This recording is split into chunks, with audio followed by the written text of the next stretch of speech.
the first speakers. Okay, thank you. I think then I will call to order a regular open meeting of the New Westminster Board of Education for Tuesday, November 26th. And the New Westminster School District recognizes and acknowledges the Kakite First Nation as well as all Coast Salish peoples on whose traditional and unceded territories we live, we learn, we play, and we do our work. First item of business is the adoption of the agenda. If I could get a motion, please, that the board adopt the agenda as circulated. And we haven't been on Zoom for a little while, so for just trustees, please, and not members of the public until you're at the comment and question period and are called on. But trustees, you can just unmute and speak up or wave, or you can also use the react. So moved. Thank you. And can I get a second?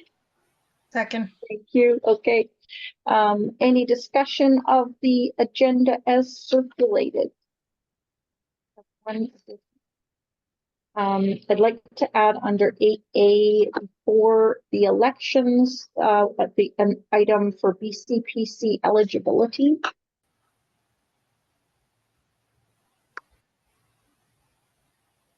Any other questions or changes? Or seeing none, I think I should probably ask for a motion to make that addition. Moved. Thank you. Moved. Seconded. Any discussion? That's just yeah, we need just to clarify who would be eligible for the election.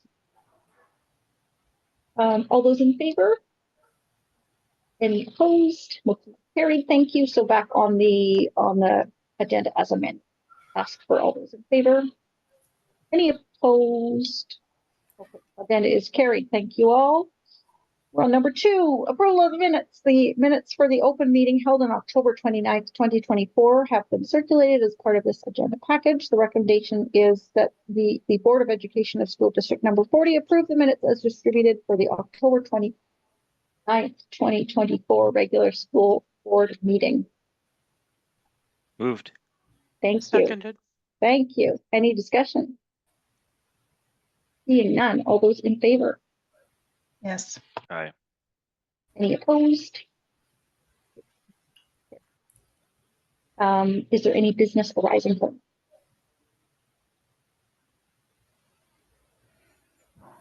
I'm going to press on to our first presentation of the evening, and this is part of the new learning story series. So our third presentation about Indigenous education in the district. Connie Swan, who's our district vice principal. Over to you, Connie.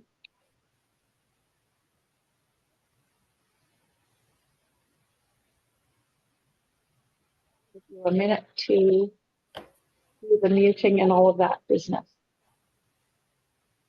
You're on mute. Okay. Can you hear me now? Yes, we can. Yeah. Okay, great. We lost your Okay. video, but that's okay. Okay. Let's see. I can turn this up here too. Sorry. Okay. Good evening, everyone. I'm joined by my colleague, Amy Laidlaw, and together we will be presenting an analysis of the 5- and 6-year completion rates for Indigenous students for the 2022-23 school year. Our presentation will focus on examining the data and using it to enhance our practices with the primary goal of improving graduation rates for Indigenous students. We will highlight our strengths and outline our strategies for addressing areas that require attention. Next slide, please. So before we begin, I'd like to take a moment to introduce the Indigenous Education Department. My name is Connie Swan. I am the District VP of Indigenous Education, and I oversee the department's initiatives. Improving Indigenous graduation rates is a cause that I am deeply passionate about. While we have seen progress in these rates, significant efforts are still required to bridge the gap between Indigenous and non-Indigenous students. Throughout our presentation, we will discuss several initiatives that are involved with the aim to enhance graduation outcomes for our students. My office is connected to the Indigenous Education Room at NWSS.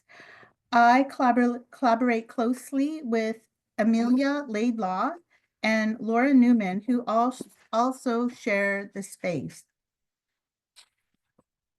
Amelia serves as a 0.5 district coordinator of Indigenous curriculum and a 0.5 district transitions facilitator. In her capacity as the transitions facilitator, she supports students across the district during their transitions and offers assistance to students in grades 9 to 12 at NWSS. Laura Newman, who is an Indigenous support worker, is present at NWSS full-time, providing support to all students in grades 9 through to 12 and including the Sigma program. Additionally, Lee Lawfer is a support worker on the Indigenous education team who supports students in grades 10 to 12 at the Power Alternate Secondary School 2 days a week. The rest of his time is spent at Glenbrook. Next slide, please.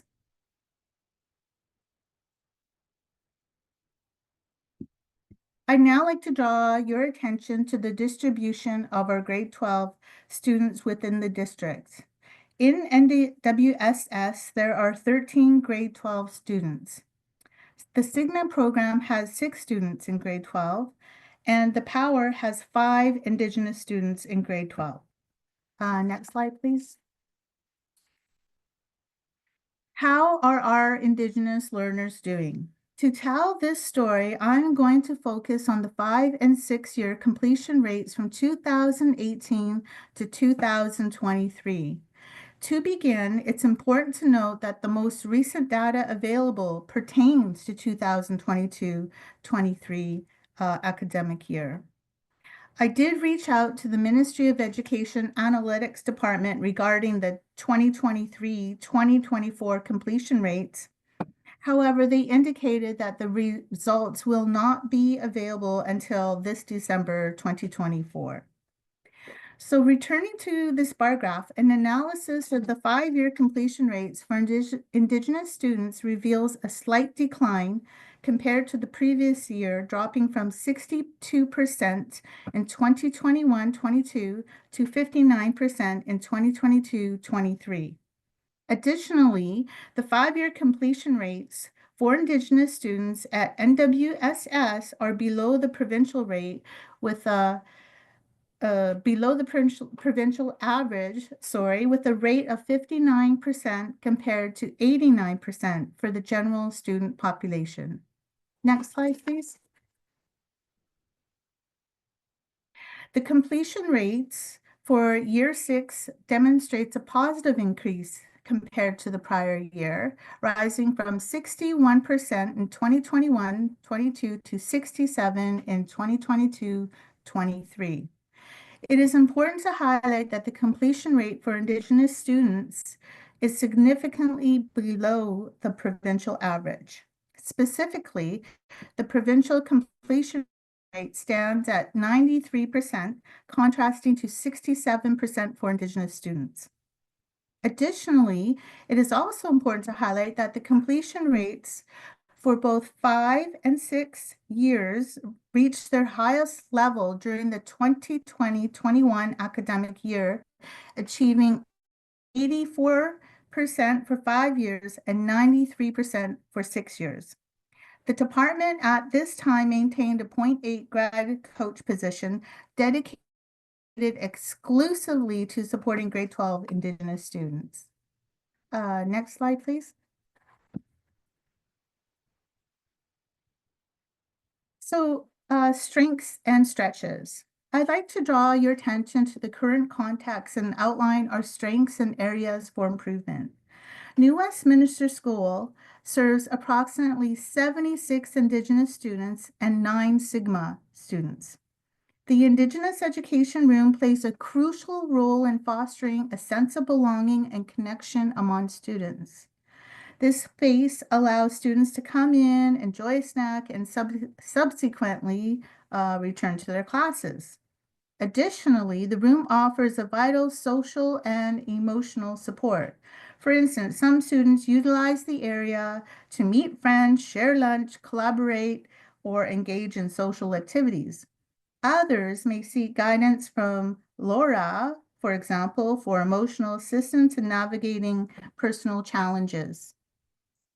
In accordance with the ministry's mandate and audit requirements, it is essential for Indigenous education programs and services to prioritize enhanced support that encompasses both academic excellence and cultural teachings.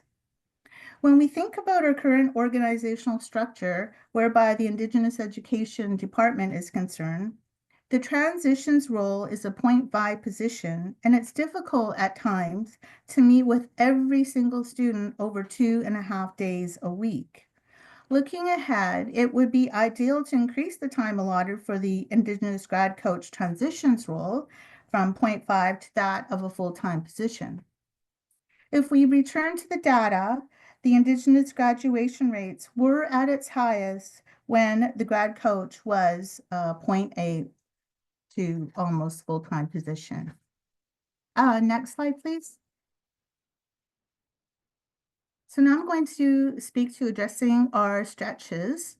So although the Indigenous Education Room is a space that provides a sense of belonging and connection, it needs to be utilized more consistently as a space where students are being effectively supported in all areas on their journey towards graduation.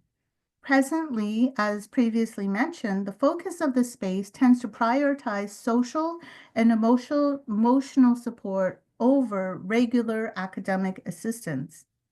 To address these challenges, it is essential to shift our attention and place focus to the areas of academics and cultural services. So the Indigenous Education Department, in collaboration with the NWSS admin team, are going to utilize the gifts and strengths of the learning support teachers within the building to help provide academic support and services to students in the Indigenous Education Room. Effective December 2nd, learning support teachers with expertise in all subject areas will rotate in this space 3 times daily during blocks B, C, and D. And during this time, students will have the opportunity to complete assignments, undertake short-term time-sensitive tasks, engage in supported individual work sessions, and receive target assistance tailored for students with designations and/or significant support needs. The space will be dedicated to providing students with opportunities to also participate in cultural teachings. This will happen during lunch and/or after school. It can also take place when students have completed their tasks at hand, and then they will have the opportunity to partake in cultural projects and/or undertakings that they are interested in. One student, for example, last year, learned how to weave a cedar hat. So when this student was completed his assignments, he would use the rest of the time in the block to continue weaving his cedar hat until it was completed. Overall, the NWSS staff and Indigenous education team are working collaboratively to foster an environment that promotes student success in the areas of academics while infusing cultural teachings. Next slide, please. So part of the mandate of the Indigenous Education Council is to ensure that our district is infusing culture, customs, traditions, and histories of the local First Nation on which the district is situated. As a result, and to ensure that the department receives Coast Salish cultural teachings, I organized a professional development learning day for the Indigenous education team at Kwantlen Longhouse, which will take place on December the 11th. While at the Longhouse, they will learn 4 cultural teachings taught by the Kwantlen Nation, and that will be cedar weaving, beading, storytelling, and the Salahau bone game. So the goal of learning these Coast Salish ways and teachings is to bring back the knowledge to the students at NWSS. So we have visions, for example, of creating cultural kits as a team, and then taking that and sharing it with the Indigenous students throughout the district. Next slide, please. So in our ongoing commitment to enhance graduation rates, we are also going to continue our school-based team meetings from grades 9 to 12.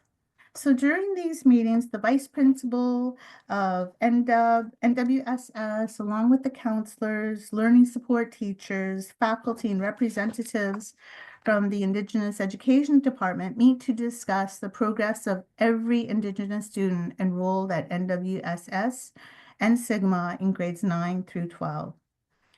We begin by reviewing the grad plans, starting with the grade 12s, and we go all the way down to the grade 9s. And the first question at the table that we ask is whether the student is on track to graduation. So we review the attendance, courses needed to graduate, student progress to date, and the support systems in place. And if a student is found to be off track, we ask the question, what else can be done to help the student, and explore additional measures at this point. Next slide, please. So we just had our first student engagement and success meeting on Friday, November the 22nd. This took place at NWSS, and it included myself, the admin team, the associate superintendent, Geraldine, and there was a support worker there too, who works very closely with students in the Sigma program. So again, the focus of this is looking at our grade 12s, reviewing their grad plans, looking at attendance, examining their course loads, ensuring that they're going to have all the requirements they need by the end of the year. And we are also going to further look at each student with the release by reviewing the data from the report cards, which will be released this Friday. So again, our primary goal is to ensure right now in November that every single student is on track to graduation. And if they are not, we're working collectively and collaboratively as a team to find out what supports they need in terms of being successful in all their classes on their journey through to graduation. So I'd now like to turn it over to my colleague, Amelia Laidlaw, who is going to talk about the Student Luncheon Initiative. Next slide, please. Good evening, everybody. So part of the work that we're doing within the department is really looking at different ways that we can connect with all of our students and begin to ask them important questions about what they would like to be doing culturally, learning culturally within the school setting. And so we're kicking off our luncheon with the grade 12s this Friday. I've been out and about reminding them about this up and coming event, and really reiterating that it's important that, yes, they're only here for a few more months, but your voice is still important in this process, and what would you like to participate in and engage in culturally within the next few months before you move on in your journey. And so it's also about letting them know of the things that we have already planned. For example, and I think this is in the next few slides as well, we do have some post-secondary nights coming up and some tours in the fall, or sorry, into the winter. I've been collaborating with the NW admin staff about getting grad caps so that those students that are of Indigenous ancestry that are wanting to beat a grad cap can wear it on grad, or just have it for their grad photos with their family when they're ready. Maybe if we move to the next slide, can continue on.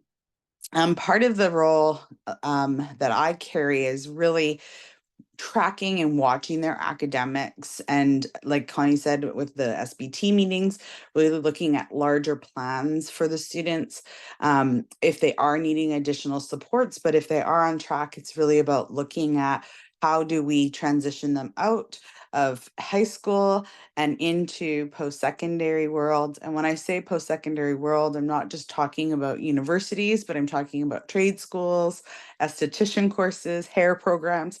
And so starting in the beginning of the year in September, I start reviewing their DVRs, diploma verification records, to make sure that they in fact have all the courses that they need, or looking at what we have to tweak in the first or second semester to assure that they are going to be successful within that 5 or 6 year completion. And actually just recently, I had a young man come up to me and say, hey, like, I really, can you look to see where I'm at? Like, I really want to finish up high school and I really want to go into welding. I've been looking at the welding program online. So we got online together and we looked at what the welding program required. And then we went back to his diploma verification report, and we realized that he really is only after this year. He has to take 3 classes in the first semester of grade 12, and then he's completed. So we can start looking at transitioning him into perhaps a winter enrollment for the welding program, or looking at bridging him into a trades program within the district for his grade 12 year. But all of that, not to say that the school counselors can't do that, but because I'm working so closely with the students all the time, my office is located in their space, there's a level of trust and access that allows for them on a whim to come up and have those important conversations. So that's a large part of checking in with the students, checking in with the counselors, kind of liaisoning back and forth to make sure that even parents are aware of those graduation plans as well. If you want to click to the next slide, please. So this year, I did some of this work last year, but I'm kind of, as I'm gaining momentum in the district, added a few pieces. So at the beginning of September, I really wanted to make sure that parents were aware of when application deadlines were. So I sent out posters with hyperlinks to every kind of post-secondary institute in the Lower Mainland, and even some abroad like TRU. So that parents would know when those deadlines were and could start the process with their students. I also sent out, because a big question that I often am asked in this role is about access to scholarships and when are those deadlines. So again, sending out information for families in regards to this, which has had really positive impacts in terms of making connections with parents and helping guide them along the way. And I very much remember when I went into the university world, I was the first one to do so. And I remember my parents kind of being overwhelmed as well as myself. And so helping guide the families in this process and the students, I think, is really a large part of this transition role too.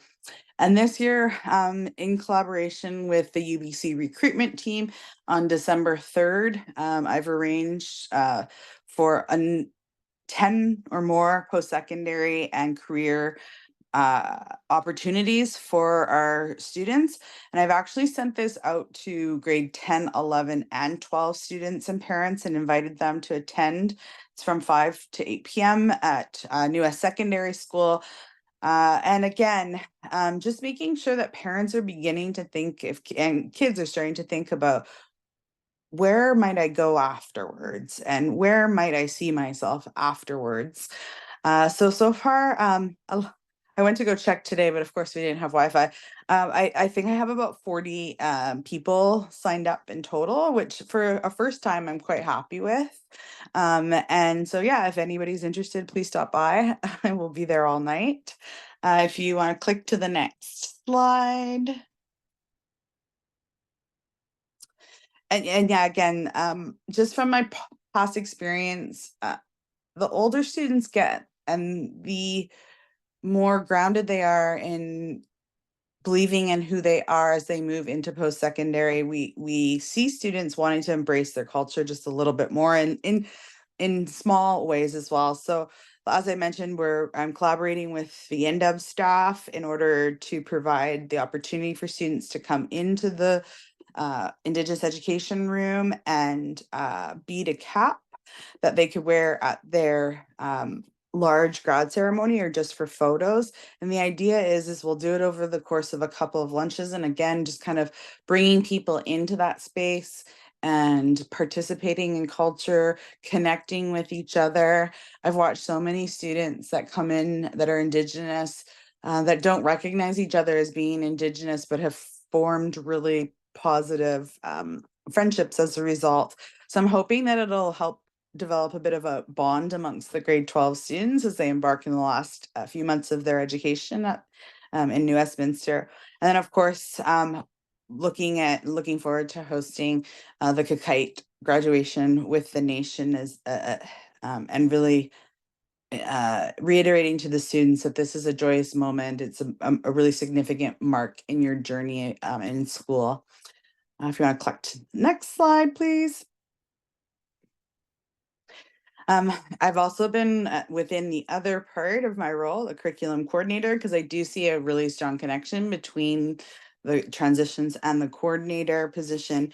I've been doing a lot of professional development for our staff on a number of levels. So recently I partnered up with the Learning Support Services departments, and I helped them to understand the application process for Jordan's principal, as well as offer assistance in terms of gathering the resources that are needed to support an application if we are looking at making requests for school psych ed or any kind of developmental assessment. I've also been working with the curriculum facilitator, Brenda Kwok. We have put out a survey to all of our schools asking teachers asking what resources they would like to see, because the union has been gracious and giving us a substantial amount of money to purchase resources. So her and I were actually together just this morning. We're going to try to hit up some Black Friday sales. So we were finalizing our list in terms of what the teachers have requested and building localized land-based learning opportunities within New Westminster, incorporating as many local Coast Salish stories as we can. We have looked at the need for leveled readers. We have looked at the needs of high school, middle, and elementary in terms of building these kits. So we're hoping that it's a start to kind of revamp some of the materials that our students are seeing within their classrooms. I've also been working specifically with the English and Social Studies department to develop some specific professional development and collaboration with them to help build scope and sequence, bring in again that localized perspective in social studies with some case-based studies of different kind of stewardship and sovereignty based cases that are taking place along the Fraser Valley and in neighboring communities. I hosted an Indigenous Ways of Knowing series or professional development on November 12th. There will be the Indigenous focus professional development on April 17th at Connie, and Connie has started to hire. I'm also kind of collaborating and working because we're gonna with her because we're going to be focusing on land-based learning as really hitting. We're really hoping to like shift the narrative that learning only takes place in one space, largely because that is so in tune with Indigenous worldview. Learning is all around us. The earth is our first teacher. So really trying to reiterate that. I'm also working in collaboration with Kenneth Headley, Patricia Payne, Kai Smith, and Leighton Schnellard. We were supposed to kick off our first our first equity-based professional development. We're looking at bringing teams of 6 together from the 3 middle schools on an ongoing basis to collaborate with them and have them kind of be I'm not going to say the leads, but have them be other colleagues, trusted colleagues that their school colleagues can reach out to when they have questions. And then of course, we will also be a part of that. So lots of different things happening. Next slide, if you could. Yeah, and so I think all of this, I'll let Connie kind of finish this up, but I think we're looking at different initiatives that will strengthen the sense of connection and belonging that our students have, not just in grade 12, but starting a bit earlier and building till grade 12, because when they have that sense of belonging and connection and feel guided and supported, and their families as well, that's when we really truly see success in our students. So I just want to say, Marcy, thank you for having me today. Okay, thank you, Amy. I just wanted to close out by just saying, every parent wants to see their student cross the finish line. Every parent wants to see their child, graduate. There is a gap between Indigenous students and non-Indigenous students. These are conversations that are happening provincially with the First Nations Education Steering Committee, who bring attention to it in the How Are We Doing report. And this is also happening with the new Westminster School District. We are fortunate to be a small enough district to know the story of every single student every single one of our students, especially those who are now in grade 12. I just want to say my hands go up to the admin team at NWSS, the learning support teachers, the Indigenous education team, Amy, and the support of the associate superintendent, Geraldine, for your wraparound support in helping our students be successful and graduate this June 2025. So again, the data is very important. It helps us. It's informing us for next steps to hold these meetings, the school-based team meetings, the graduation success meetings, as we work collectively and collaboratively for this to happen. So with that, I just want to say thank you very much for listening. Thank you very much to both of you for that thorough report and for highlighting the beautiful work of the department. Hear you loud and clear that it's very concerning to see the slide. I think we became a bit complacent because it was going in the other direction. And so we have to take a very close look at this, and we hear you loud on that. I'm gonna see if trustees have any comments for. Hey, Danielle. Oh, sorry. No problem. I just wanted to say I'm really excited about the direction and approach that you and your team are taking. I'm curious, is the Kakite ceremony, is that the same one that's been in the past, or is there a new initiative coming out of that as well? Yeah, so last year we had the Indigenous graduation ceremony. the members of the Indigenous Education Council, members of the Kakite First Nation, help with the planning of that. And so last year it only focused on the graduates, and prior it was the Kakite honoring ceremony for the students in transitions across the district. Great. Thank you. And again, thank you so much for all the work that you and your team are doing. It's great, great presentation. Thank you. Trustee Carlson. Sorry, excuse me. I echo the appreciation for the work you're doing. And I just had a quick question about the event on December 3rd. Can parents and students, Indigenous parents and students show up without registering, or do they have to register first? I can answer that. Okay. I asked for them. It was to just if they could to respond or fill out the form that was attached, largely because we are bringing in food. And I wanted to make sure that there was enough. And I really did reiterate it in that sense. Like, please let me know how many are coming because I don't want to run out of food. And so, like I said, I've gotten a few other responses via email, those that couldn't figure out the form, which is totally fine. And I'm like, great, I'm so glad you're coming. And of course, I always account for extra on top of who's reserved, but it was primarily, that was why I asked for them. That's why I Yeah. asked, because some of them, some may have problems with the form. So if they can email you, is that? Yes, good I way to said if direct- you have to any direct them? issues, Okay. please email me or Laura, because I see Awesome. Cedar in it as well. So yes, making sure to remove as many barriers as possible so that everyone can come.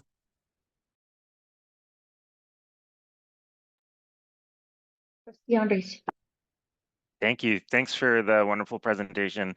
Our learning story, I guess. I feel like I have a much better understanding of all the steps that are in place supporting Indigenous students right now, and it's just really good work. As you discussed in your report, something that really stood out for me is the most successful year for Indigenous students was in the pandemic year. So yes, I recognize that we had better staffing around supporting student graduation, but I am curious if there are larger potentially structural issues, or if there's other significant factors that are affecting Indigenous students, specifically when they're in our buildings as opposed to learning online and learning in a hybrid model. And I understand that's a really big question, and I don't expect you to be able to answer all of that right now, but that really jumped out at me, just that kind of number there. Okay, so when I came first on board, it was January 2021. So it was during COVID, and we were in session and people were wearing masks. And we had an individual who was a who held a .8 graduation position. And to see this person at work, and that was her job, to help with the student graduation rates, to help increase those rates. And she could be found going to get students in hallways, knocking on classrooms, getting assignments, calling parents, picking students up. Like, she just went over and beyond. And if you can imagine, on a daily basis. So this wasn't online, this was like in person at the school. So that's what I'd seen. So so that was .8, and then the year after, the position went to like .5, and it's continuing as a .5 now, but with in Amy's capacity in her role as the district transitions facilitator, it's shared between her role as a grad coach working from students grades 9 to 12, and that shared with district transitions. So students, for example, transferring from middle school to high school, elementary to middle school, and ensuring that those transitions are, you know, like fluid, like for the students, say, for example, a new student comes into the district, that's a transition right there. So in order to help support that, Amy will collaborate with teachers. I can even let her speak to that, do all those things in that role that she does. So really, with Amy's role, it turns out to be half of 0.5, so 2.5. So in my example, I mentioned it's hard to work with every single student, 9 to 12, and right now the focus is grade 12, in 2.5 days for the week, really. And then including district transition, so even half of that. Okay, thank you, Connie. Okay, yeah, no worries. Can I just also mention, I think like your question was big and I acknowledge that. But I think too, if we're wanting to know what other barriers still exist, I think we have to reflect back on the equity report that was done within the New West Secondary School District. And we have to really look at where are we since then, and have things like, and asking the students again, you know, if they feel they're supported in what areas, and essentially what areas could we do better? What are those stretches that the district still needs to work on? Because I mean, we know systemically there are still colonial issues that exist within the education system. And I think that Indigenous students, because of our history and inherited and our own personal stories with education, our family stories with education, we know that things are still, and we feel that there are still things that need to be improved on. Thank you for that. Trustee Sluice. Thank you. I'm glad that I followed that question because my comments are very much linked. I'm just really glad to hear those school-based team meetings are happening. They seem to be a very important way to gather qualitative data from students. We spent last weekend at a trustee academy and learned a lot about street data. And I think this is a perfect example of capturing street data and hopefully harnessing the power and what we're hearing.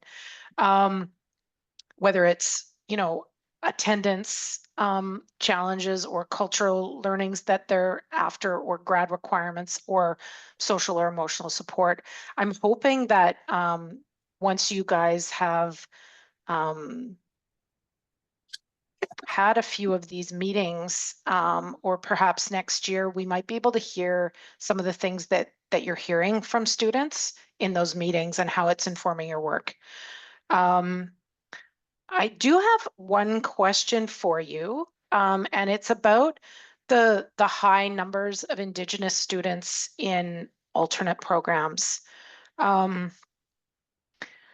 heard, I think, some of the work that Amy's doing around curriculum support and development, but I guess I'm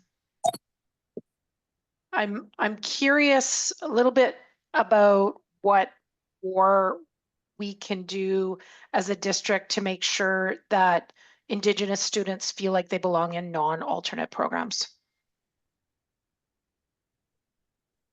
So that comes back to infusing the culture, and according to the new Indigenous Education Council, these are exciting times because it's infusing the culture and knowledge on which the school district is located on. So when students see themselves reflected in the space, whether it be like Indigenous art or in the curriculum, or if they feel a sense of belonging and connection to the room and something in there they connect with, that in itself, and then the people that they are surrounded truly care about them, even if they're just so that's also one question in the school-based team meetings is there one adult in this building and or two that really truly care about the student, that the student can go to with anything, right? So those kinds of things, because that's what we want is for students to feel connected, that they belong. There is lots of work to be done, you know, but we're working with the resources that we have.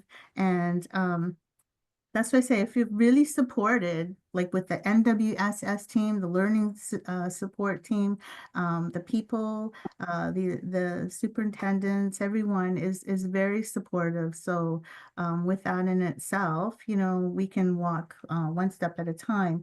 So in terms of hearing student voice, we are going to be hearing that voice, and starting with the pizza lunch on Friday, we're going to hear every single student's this is what we're doing. What can we be doing better in terms of culture? What can we be doing better in terms of academics? What do you need? Like, and really hear from them and take that data and, you know, create themes and share it out, share it, you know, across the district. And we also are holding a family gathering for Indigenous parents, because we also want to hear their voice, and that's happening in January. We want to hear what we will be doing as a department, more, but also as a district in each of like in the classroom, across the district, and you know, what can we be doing better? What would you like to see for your child to succeed? What can we do? Thanks so much, Connie, and thanks, Amy. Yeah. Superintendent Davidson. Thank you, Chair. I think it's really important to understand that the work that is being done within the Indigenous Education Department, while critical, is part of the whole of service and supports to all students and service and supports to students who are Indigenous. And so while a specific role might be described as having value or being of benefit to students, another piece that we have to recognize is that the responsibility for supporting Indigenous students and helping ensure their success can't just rest with the Indigenous learning team, but rather we have to work with all of our teachers and support staff to ensure that that we're engaged in meaningful collaboration and follow through and support for students that steps beyond and is supportive of the work of that team. I know that a lot of conversations are currently happening, and described here are conversations that will happen into the future around what the shape of support for Indigenous learners could look like in our system. Certainly the Indigenous Education Council will play a really critical role in those conversations. So what we have today might look very different in the future based on the conversations that we're having with families and with students and with staff, and certainly with the team that presented today. I'm really excited about what we've identified in terms of successes and stretches. I'm even more excited about the future conversations that will occur around how to address those stretches in a way that builds on the team and adds to the team, ensuring that all staff are thinking about and supportive of those goals.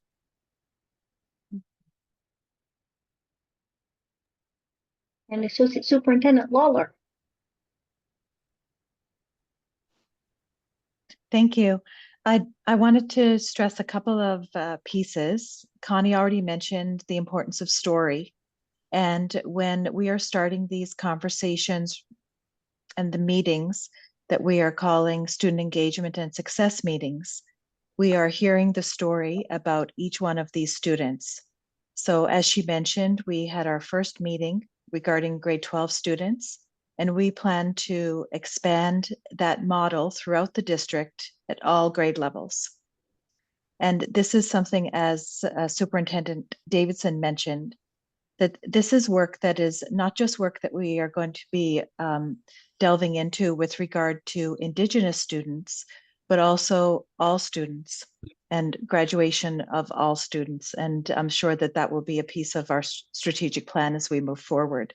So aligning our goals regarding students and their success engagement, and belonging across district.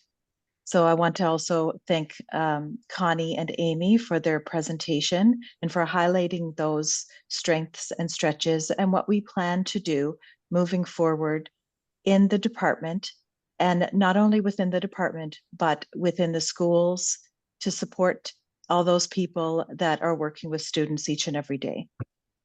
Thank you. And Trustee Slim, and then we're going to move to our next.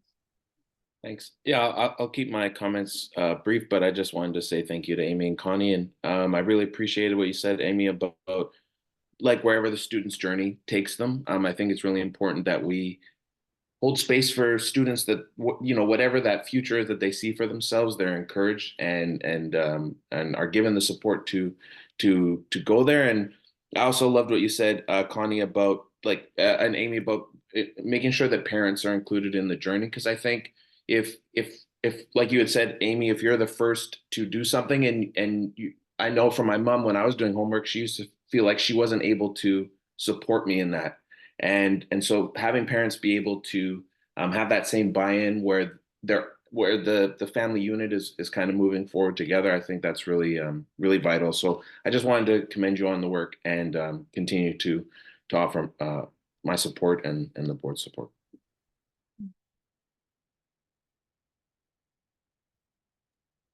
Okay, well, thank you both so much for coming and spending, I know all the work to put together that presentation and spending this time with the board. Thank you. Right, Thank you for having us. Have a good night. Thank you. Have a good night. Okay, we are at the comment and question period from visitors. So this is an opportunity for our partner groups and members of the public to ask a question or make a comment of 3 minutes. I'm going to check if the DPAC has a rep on the meet.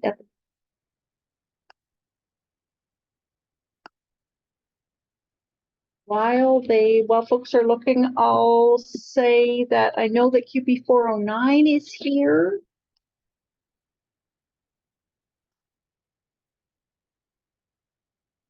Tonight. And you found your unmute button. There you go. Sure. You'd muted actually for a second. So I was like, oh, or did you want me now? Or I was hovering over. Okay, go ahead. Okay. Okay, so I'll try to keep it brief from QP 409. So yeah, I am not Dave Bolin, our president. He is at the BC Federation of Labor Convention this week, and he sends his regrets and sends me in his stead. So I am currently on our bargaining and grievance committee as part of our executive team at QP 409. And our report is, there's a few things we're looking forward to. We're looking forward to some meetings about the 5-block model up at the high school. We understand the teachers have had a few meetings, and QP is looking forward to discussing that and finding our way through that process with the nuances of how hourly workers function in a much different capacity than the salaried workers of teachers. And making sure that we're taking care of break times and getting those schedules in place, because currently a lot of the support staff are not receiving breaks, and we want to just make sure that we get that locked into place, and as we move forward into a 5-block model, ensure that that's been taken care of there as well. Especially with those extended days, it's going to be really important that we get those micro breaks in order to just reset and refresh and be our best for our students. The job evaluation committee, currently the process of job evaluations is under review, just kind of reset and rebalance a few things that we noticed going on in that. But we're finding, we feel like while the process of how the point scores are evaluated is being reset, that we should continue on with the job evaluations, so that when that comes, when the rest of the process is fixed, we can just go ahead and correct a lot of things, and the bigger chunks of time taken to evaluate the jobs is taken care of. And Lee Lawfer participated in the Indigenous Veterans Day events on the 8th of November. As we come up to holidays, proudly QP is supporting the Recap and Power programs with their holiday lunch and dinner celebrations to support those students. We are also supporting some of our own members who struggle to make ends meet with, where things sit in the economy, and providing some Christmas hampers for the workers that need that. And we do have lots of concerns around violence in the workplace and the right to refuse unsafe work. And we see that tying in very tightly with the overcrowding of the schools and exceeding their populations. And that's my report.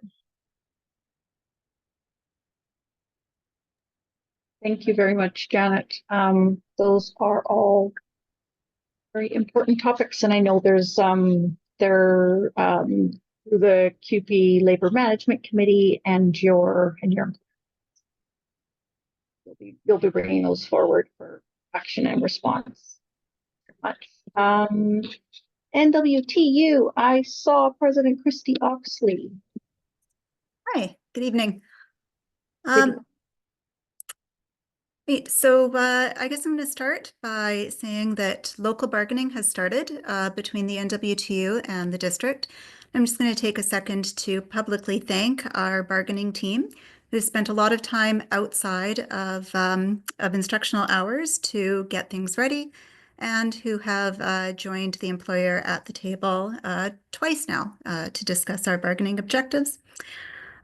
In case you didn't know, local bargaining takes place first, and then BCTF bargaining starts with the conclusion of the collective agreement. Our current collective agreement will expire July 1st, 2025. I was watching TV the other day and stumbled upon an ad from the BCTF that was focused on the teacher shortage and class size and composition. And I noticed that teacher Sam Dowdell from Fraser River Middle was actually featured in that ad. So hopefully, as you are navigating social media, listening to the radio, watching TV, you see similar ads. Moving on to the 5-block model, also wanted to just say thank you to Dr. Craven and to New-West Secondary School Staff Committee for hosting a timetable mini presentation yesterday. I won't speak too much about that. I know that Dr. Craven is going to present on the timetable a little bit later in this meeting, but I will say that while there are additional details to work out, staff appreciated the opportunity to hear the details about the regular schedule as well as the alternate schedule for staff meeting days. And hopeful that this will help. On the sort of downside of things, we've noted that classes are very, very full at the high school this year. Lots of classes that are slightly above the class size limits and composition limits. Remedy continues to climb. So here's hoping that the tweaks to the timetable will allow for additional classes and for some of those class size issues to come down. And then finally, having listened to Amelia and Connie's presentation, which was excellent, I just also want to say the NWTU had mentioned several times during budget season that we would like to see an Indigenous education facilitator position, and we're happy to see that one was implemented. But listening to everything that, both Connie and Amelia, but Amelia is doing in her 1.0, it's amazing she can fit all of that in. So just a call out to her as well. Thank you.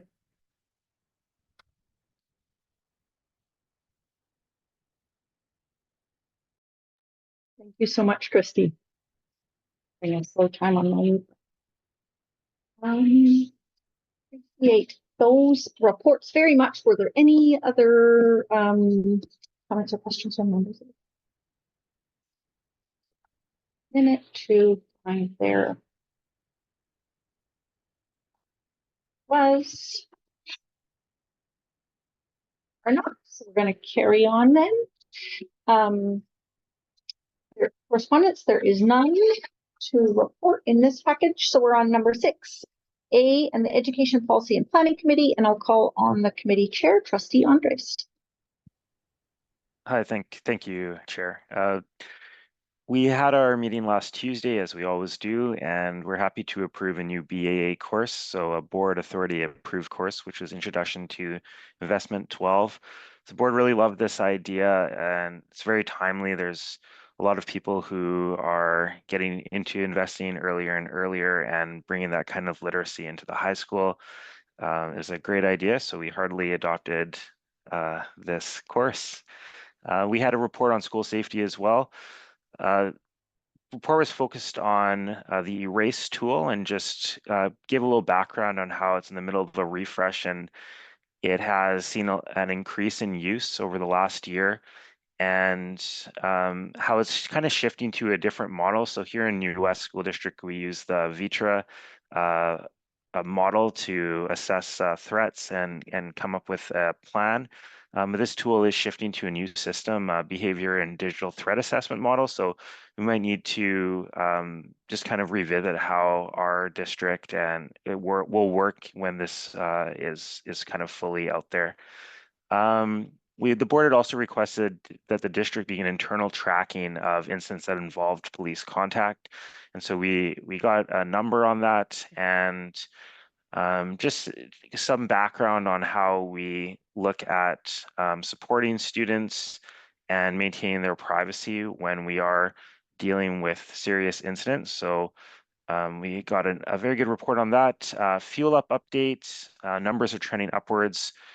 So we're up to an average of 572 orders a day. And I think that's thanks to a new menu and larger portions. But there will be a student survey coming out looking for input in the next couple of weeks here.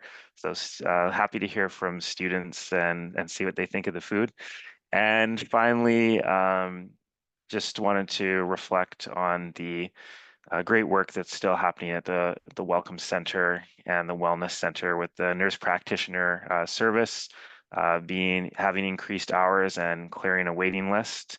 And so really happy to hear about that work, as well as 2 new English language learning programs for adults, youth programming 4 days a week through Mosaic, and our community navigator serving over 300 families and individuals this past year, and assist in organizing 26 programs and events.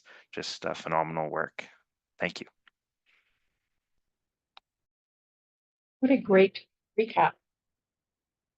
Those were some really strong reports. The recommendation then is that the Board of Education of School District number 40 approve the minutes as distributed for the Education Policy and Planning Committee on November 12, 2024. Can I get a motion? Thank you. I see a mover, I see a seconder. Is there any discussion? None. All those in favor? Any opposed? Yes. Carried. Thank you. Yes, in favor. Sorry, I was delayed. Yes.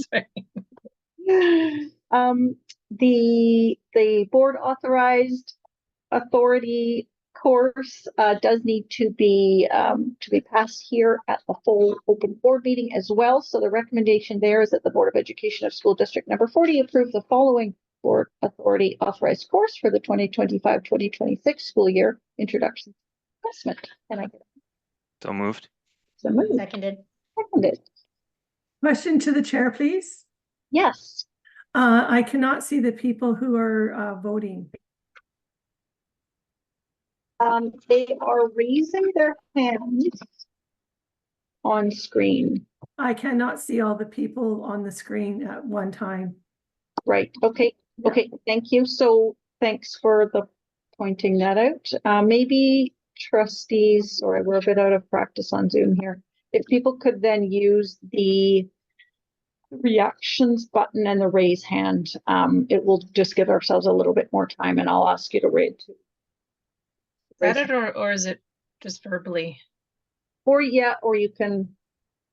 Or state your name so I can hear it, because I don't see everyone. The Yeah, last one was unanimous, so I don't sorry. think it. I don't think you're responsible for evaluating the voting, but I'm certainly happy to, if we use the reactions, maybe that's Yeah, so I can see the motion stated. Thanks. I have lost. Okay,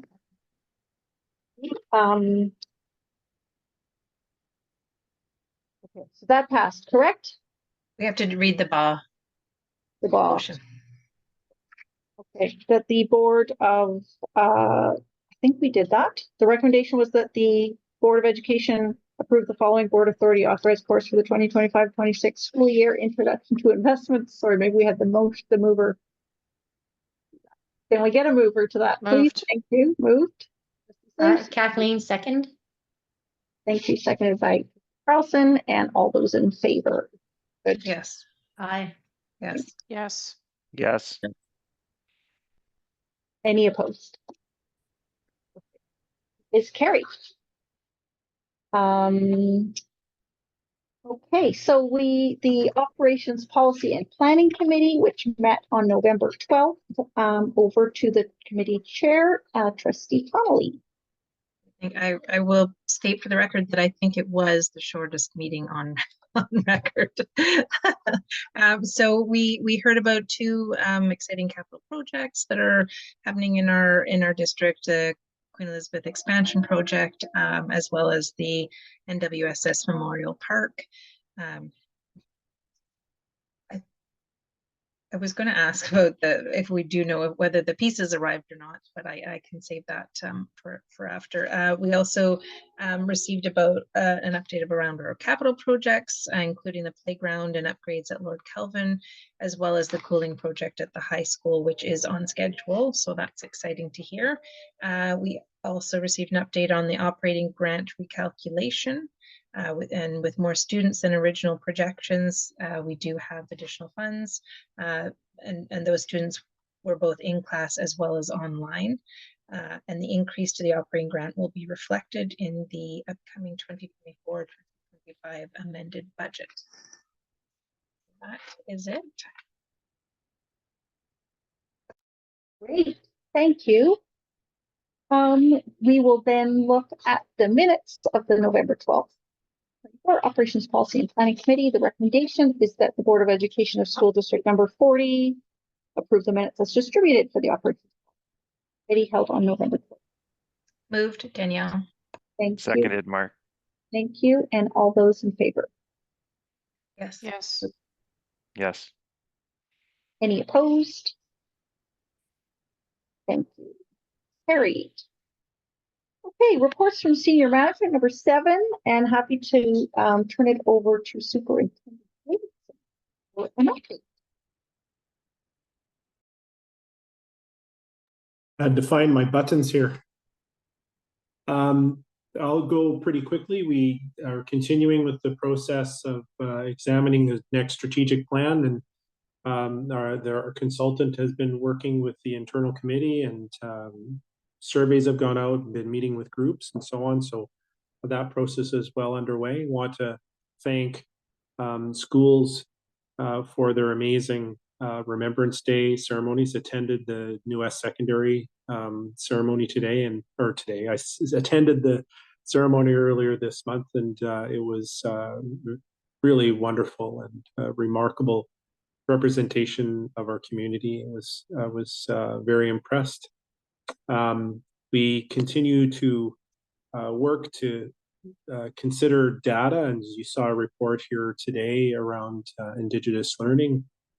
We as a leadership team continue to have conversations about our own input into the strategic plan and what we might do in order to support our students and to address our data.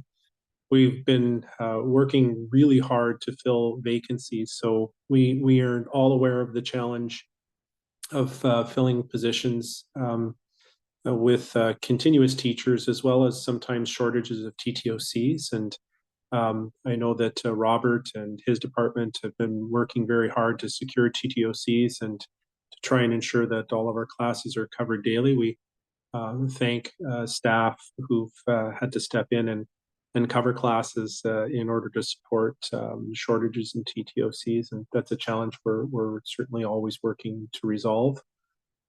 We posted for principal and vice principal pool recently, and those pools will close relatively soon, and interviews will begin in anticipation of the staffing rounds for the next school year. Thank you, Chair.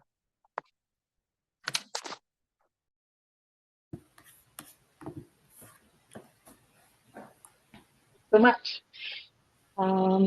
We're at 7B then, the statements of financial information or Sophie report. Great Treasurer Ketchum. Thank you so much. Yeah, just our annual process here on acknowledging receipt of the Statement of Financial Information or SOFI report.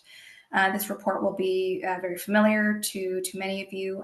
It is due to submission for December 31st, so we'll bring it to you this month. The information is based as at June 30th, 2024. So information does include our audited financial statements that were approved by the board in September. It also includes a listing of staff members that have salaries over $75,000. It also includes things like any suppliers that we pay over a certain threshold to as well. You'll notice that the higher base thresholds included in this report are often related to construction-based projects. That is the lion's share of the major vendors, as well as our benefits provider and other sort of required deductions for staff payrolls. I'm not going to flip through the report. It's well over 70 pages. It is included in your packages, but the Assistant Secretary Treasurer and I are here to answer your questions if trustees have any at this time.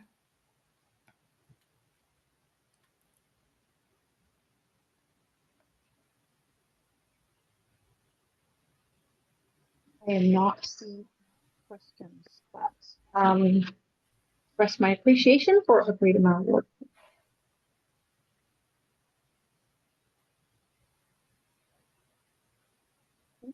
Fly on then we're receiving an update tonight on the. Sorry, through the chair, there is a motion on the agenda for your consideration, please.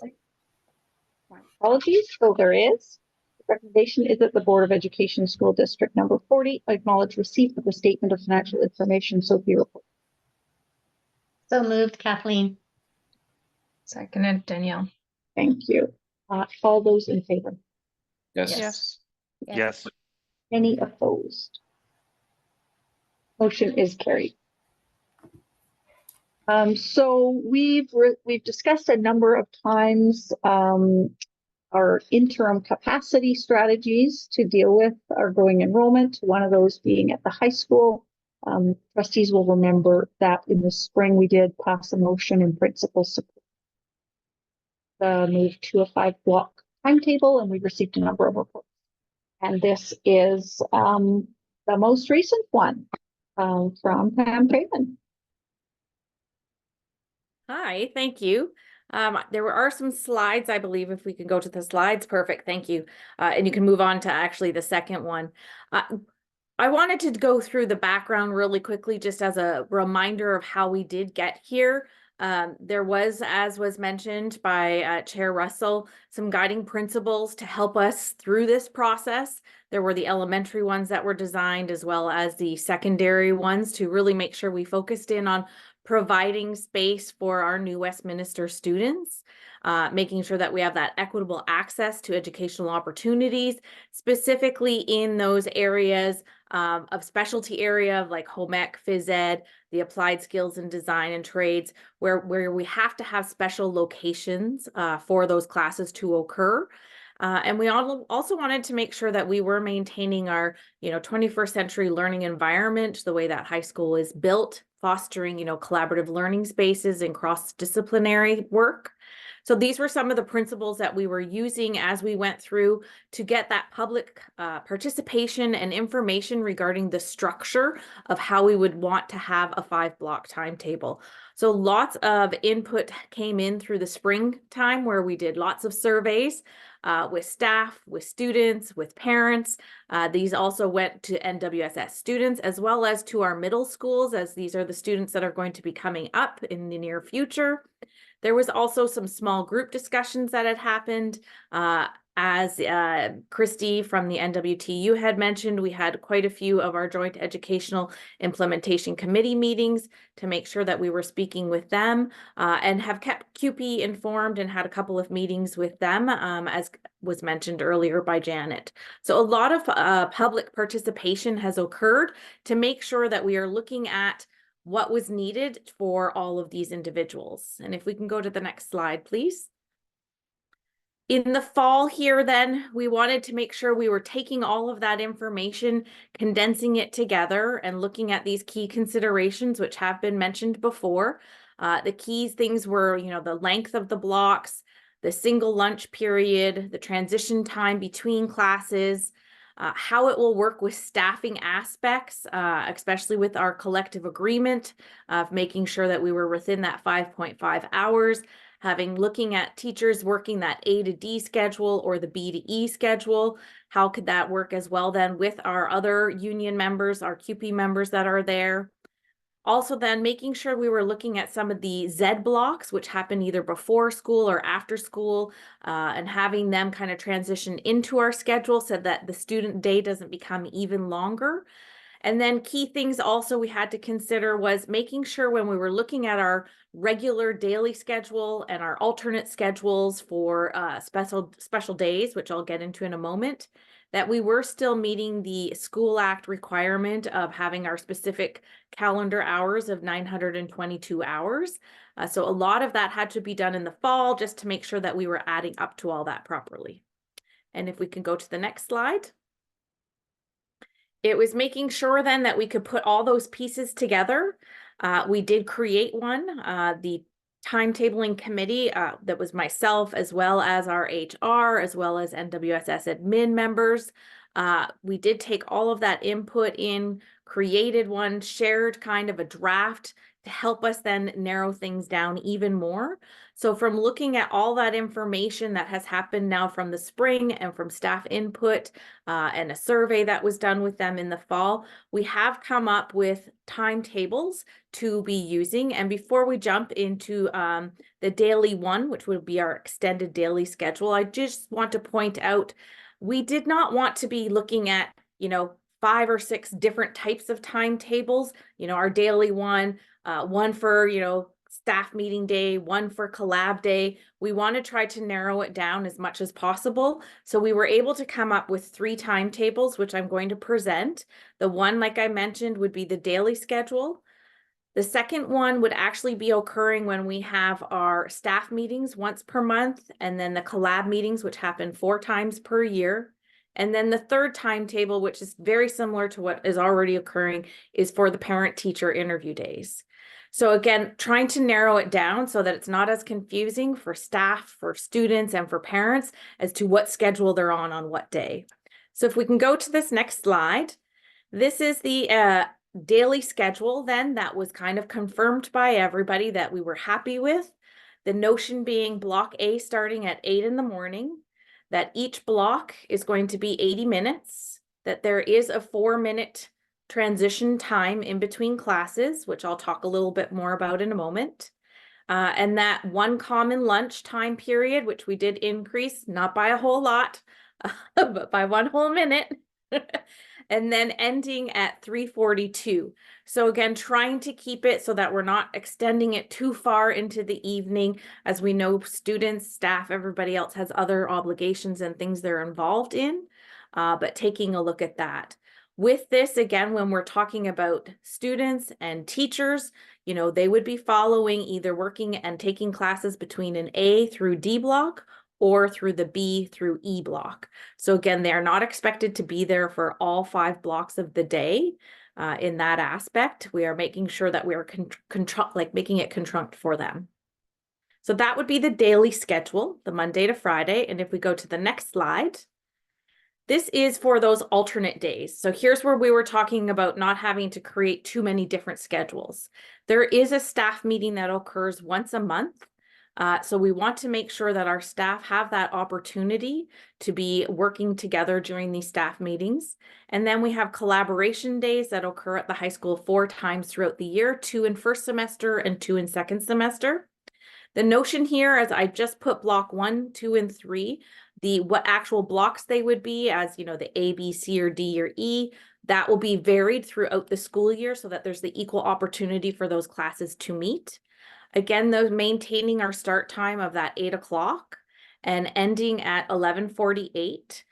Staff then would have their lunch, and then either this collaboration time or the staff meeting time would take place at that point, so that they're having that opportunity to do that without having to, some of the staff having to come back.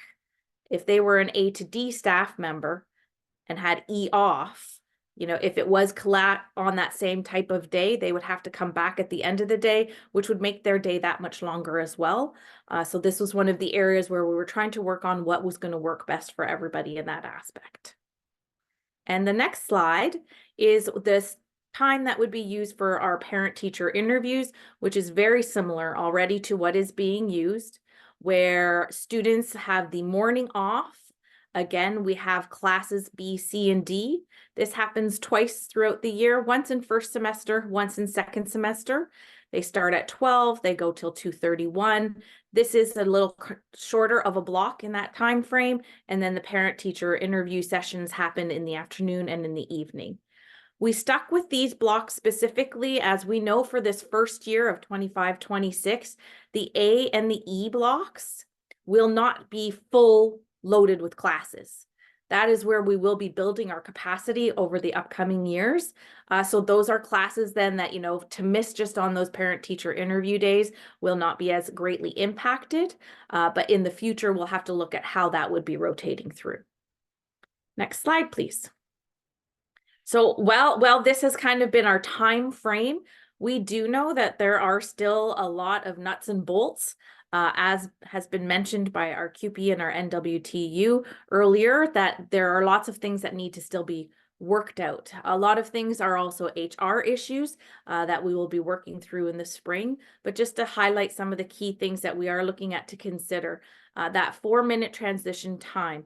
We want to keep it at that 4 minutes. The longer you make it, the longer it extends the day. So we are kind of pulling together a committee, a working group to talk about what grace time actually means.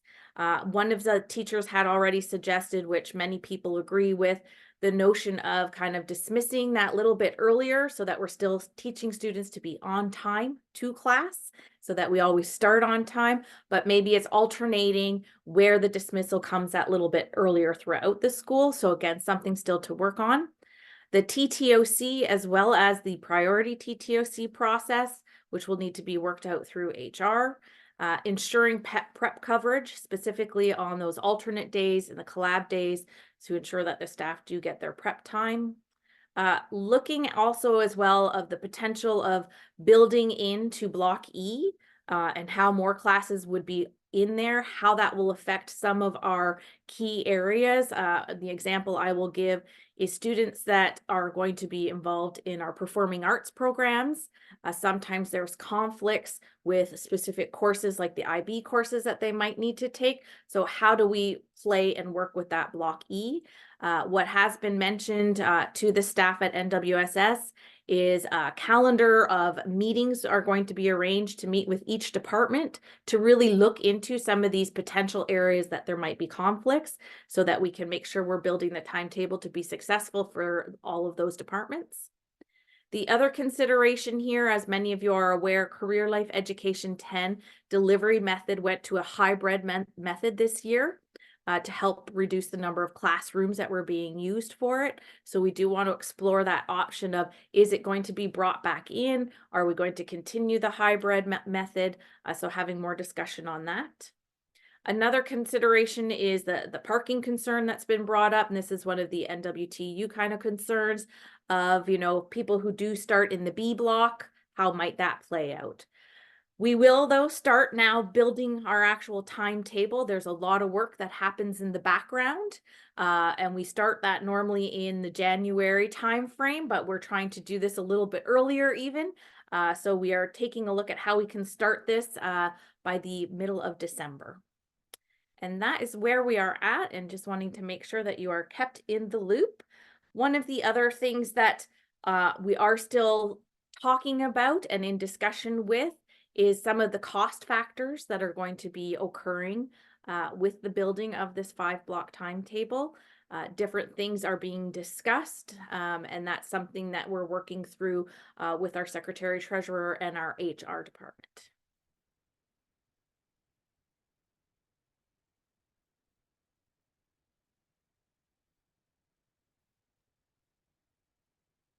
Hey, thank you so much. We ready for some questions and discussion? Okay, go ahead, Trustee Carlson.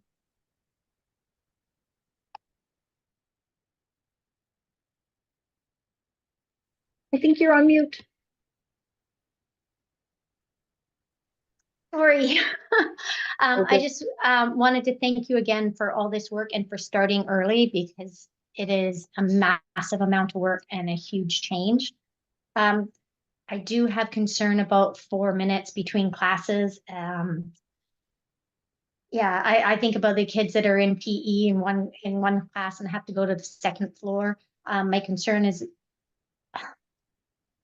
emotionally for the students, the anxiety and the stress, but also accidents on the stairs. That really worries me as kids are trying to get to class, and it is the school. We all know the school is overcrowded, so that is a big concern to me.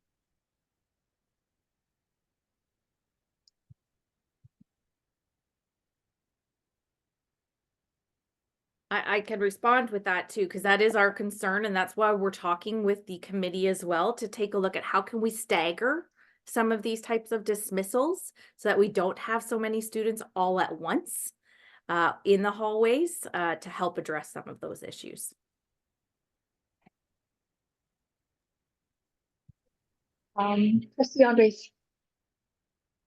Thank you.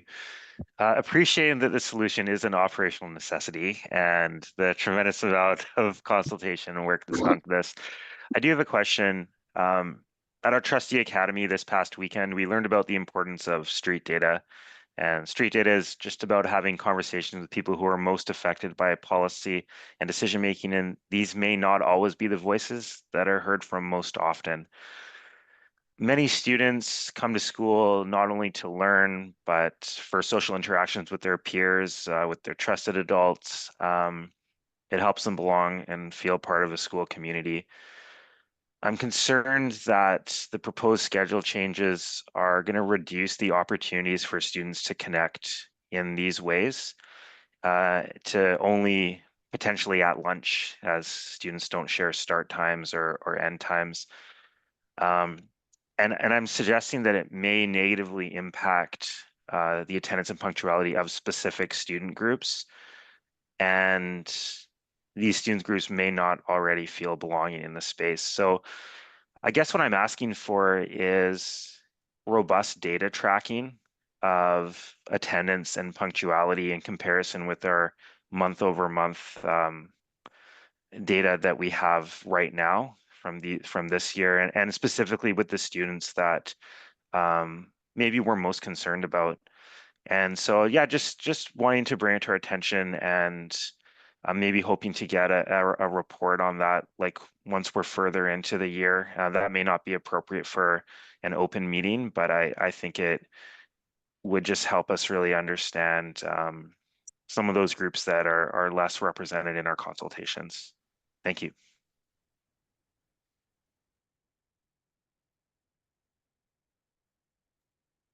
And did you want to respond, or should Yep, I go I made a note of that. I think this is a good thing to bring up, Trustee Andres, so that we can actually start baselining some of that information now. I get it's not exactly the same. It won't be the, apples to apples, but we will be able to have a bit of a baseline for what happens kind of in semester 1, semester 2 of this year, then to look at it semester by semester case as we move forward. Thank you so much.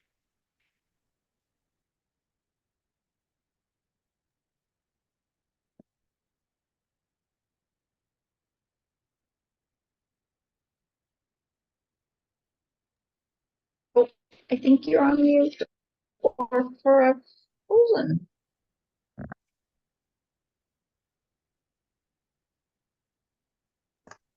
I just rediscovered, everybody, the space bar also activates your mouse button. There you are. I don't think anybody heard who you wanted to speak next. Oh, sorry, that was you. Okay, might have just been me who missed it. I'm gonna hold my comments till I hear from Robert, till he's had a chance to speak. Okay, maybe we'll jump then to Executive Director Weston. Thank you very much, Chair Russell. I'd just like to comment that I have worked very closely with Director Craven these last number of months. And while the process has taken quite a lot of time, certainly from my perspective, that time has been worthwhile because it has definitely enabled us to engage the unions, ensure that we seek the input from the unions, explain to them where our thinking was at any particular point in time. Even when that thinking was not that concrete and not that firm, it did give us an opportunity to have those meetings. And I think that although it's been a number of months, I think that where we're sitting now and the final outcome will definitely have benefited from that period of time and that opportunity to have that period to think things through, reflect upon the input that we received, and also seek input particularly from the two unions.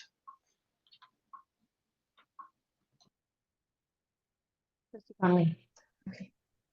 So I'm just two questions. When so this is not the final, or is this the final? This is the final. Okay. Okay, good.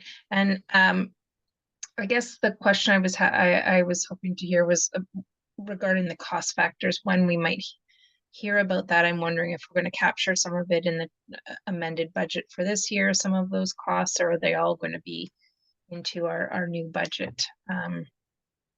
And I guess it's just perhaps worthy of a statement here that, you know, these are measures that, you know, we don't certainly are not taken lightly.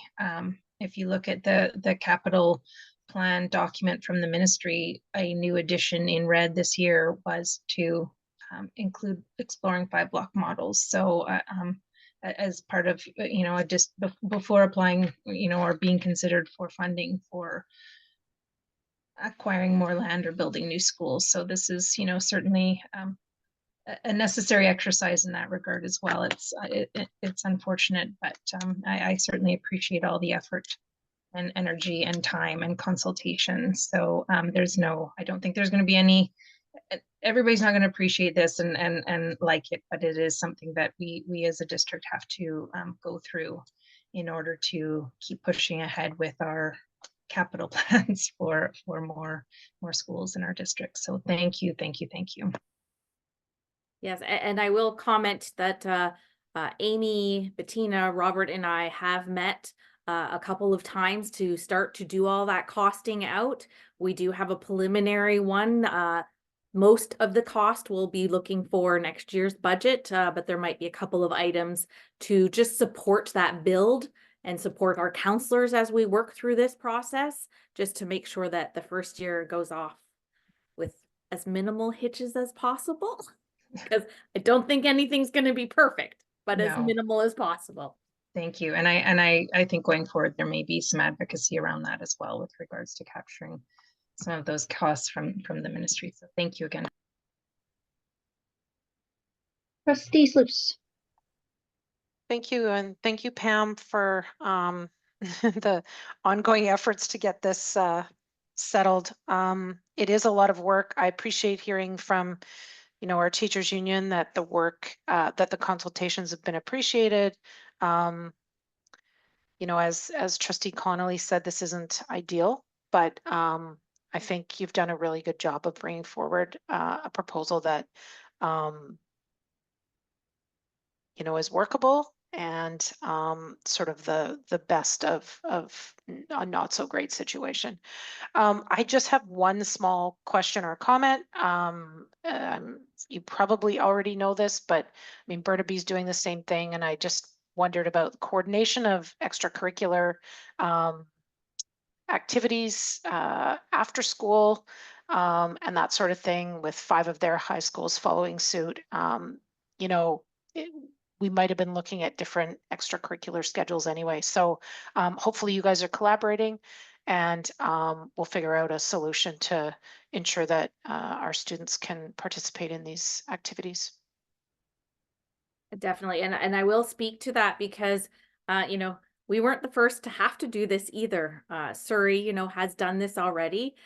So I will say that for the sports aspect of this, BC Sports is having kind of discussions and works with each of the districts as games are being planned and schedules are being made for the year. So there is those discussions happening. And like I said, we will be meeting with each of our departments, and PE is one of the ones that we want to have that discussion with as to how that will affect them. And then certainly, you know, any of those performing arts where there might be some discussions as well. Trustee Carlson. Thank you, Trustee Spruce. You brought something up that I was going to ask about. Will the school board or district communicate with the city? I'm thinking about Parks and Rec programs and the youth drop-in. So I understand Sports BC, but there's so many other programs. There's music programs. I wonder how we get this information out to all these programs, and not just city-run programs. There's all these private music and just so many. How do we get this information out, and when will it come out? That great points. I know we've thought a lot, but these are ones that we hadn't actually addressed. We were talking about things like the city buses, school buses as well. So this is something I can certainly work with our communications manager. I am working on communicating it out to our middle schools as well, as students will be progressing up. But I think that's something that we can work with the communications manager to make sure that it is shared out there. I thank you. And I do know that they work 6 months ahead. So it needs to get out pretty quick. Thank you. Maybe that's something trustees can also get the word out. I just had one more question. Sorry, you've done such a great job and tackled so many of these, which was just, you mentioned it, but just the impact on the performing arts programs. I know that they have relied on sort of being outside the school day in order to ensure that students can sort of get a course load. And I'm not sure, honestly, all the intricacies, but how are you feeling? How are you feeling that that's landing, I guess? And is there anything the board that to be successful? Because we're certainly very proud. We have incredible programs there, and this change is not going to be neutral. Yes, and you know, next year is one of the years where we would be putting on our really big performance as well. So that has been brought to our attention to make sure that we do work this through with them. I did share with them, they will be the first department that we meet with to make sure that we hear their concerns and are able to address those things. Again, the biggest concern that they have brought forth is that notion that the E block, if we put their classes in that block as they normally had been after school hours, the conflict they see is with the IB. And then for any students who may have sports and those types of things. So it's really going to be working with the IB department as well as the performing arts to see what we can do for that. But certainly lots to address with that. Thank you. Got it. Okay, that sounds tricky, but all of the variables in hand. Thank you again. This has been a huge amount of work and continues to be. Yeah, and Trustee Connolly said eloquently that it is an imperative. So we've done it. Thank you. We're on number 18, new business. We added an item A, which we're going to deal with quickly before I hand things over to Secretary Treasurer Ketchum, who's going to walk us through the reporting and election. So this was, not on your agenda. We just added it at the beginning of the meeting, and I actually had some wording. So what we're dealing with here is just BCPC released new guidelines regarding conflict of interest, for trustee involvement in labor relations. And in particular, what's relevant tonight is eligibility for filling the role of our BCPC representative. Trustee Connolly has been asked to take on this role and just requires a motion from the board to acknowledge that she's done her work. She has asked for clarification about whether she's in conflict. BCPC has advised that she is not, but that it would be prudent to get a motion from the board supporting, coming to the same view. So I've sent around to trustees by email and to staff the wording of the motion. Which is that whereas BCPC recently provided updated guidelines on conflict of interest for trustees, whereas the board has considered Trustee Connolly's declared situation, whereas BCPC has found Trustee Connolly not in conflict, that the Board of Education of School District Number 40 New Westminster confirms our belief that Trustee Connolly is not in conflict in regards to labor relations and is eligible for the Any questions? I'm assuming I recuse myself from this vote. Probably, right, Okay. probably, yeah. Thank you. It's been moved. Thank you. Kathleen, second. Thank you. Any questions or comments? Pretty straightforward. Okay, seeing none, we'll go to the vote. All those in favor? Aye. Yes. Aye. Yes. Any opposed? Okay, motion is carried. With that, I'm going to pass the chair over to Secretary Treasurer Ketchum. Thank you so much. Yes, Policy 7, Board Operations, does require the annual election of trustees in the month of November. We are in said month of November, and hence this is why it is a new piece of business for this evening. Just to cover off a bit of process, earlier this afternoon, Laura Goodman would have sent the trustees an email. I would encourage you all to locate that email, please, as I go through the instructions. This email has links to all the positions up for election this evening. Each position has a link to a poll. When we are at the point where we are making the election for that certain role, I or the newly elected chair will call for nominations 3 times. If the role is by acclamation, that person's name will stand as being the elected individual for that role. Should there be more than 1 nomination, that is when you would use your polls that you receive via email to conduct your ballot processing. The ballot processing is done anonymously, and the results are ultimately shared with Recording Secretary Goodman, who will send a text message to both myself and Executive Director Weston to confirm results. I will announce those results once they are known. Sometimes it does take a while for everyone to make their response. So this process can be filled with bits of awkward silence. So for the public, please do excuse those periods as we make our way through this process. Prior to me starting, it is part of board policy to offer the outgoing chair an opportunity to make an annual statement as a result of his or her term. And I'd like to offer that opportunity to Chair Russell if she so chooses to make a statement at this time. Thank you so much. I will provide a brief report. I was going to pass because I thought it was a bit heavy-handed, but I then realized it is, in fact, probably do so. So it's been a real pleasure to work with everybody on the board and our staff team over the last year. Since the last year, our board has been focused on providing strong governance. We conducted the first board self-evaluation process that's been done for several years. We worked with an outside resource to review the attributes of strong governance and identify areas that we wanted to focus on this year. Board gathered again early in September last year with a consultant and our senior staff team to review our results. And then we met again later in the fall to review objectives and key results related to implementing the district's. Coming out of that work, we completed our first advocacy plan to provide a framework for our advocacy to other levels of government. And in that plan, we identified 5 priorities. 1, to raise awareness of the need to increase basics per student funding from the province of BC to adequate levels to be able to meet the full range of student needs.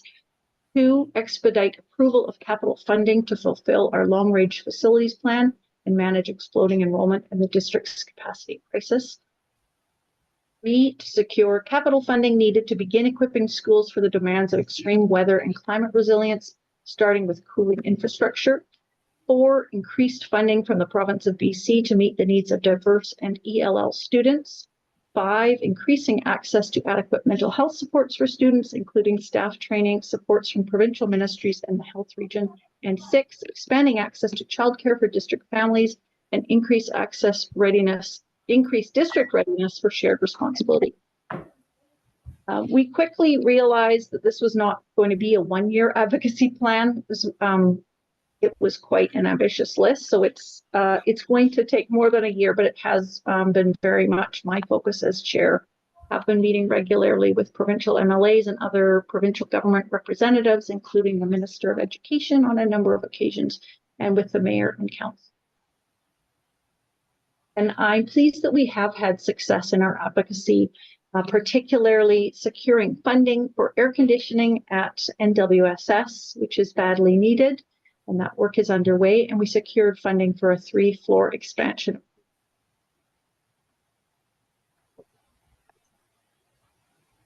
And we are eagerly awaiting confirmed funding for the next elementary school.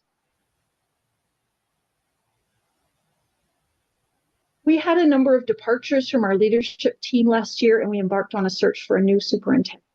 We invested significantly in interim leadership to ensure we had experienced decision-making for our teams during that process. And I'm thrilled with our selection of Mark Davidson and his approach to strengthening.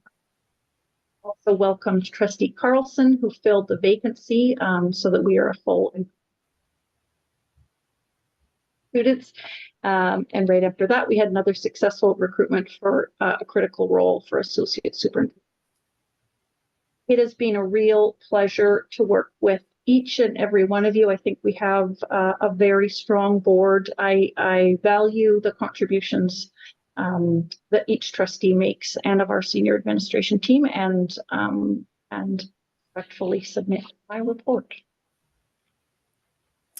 Thank you very much, Chair Russell. The existing term for the board is now passed. We're about to enter into a new term under a potentially new chair.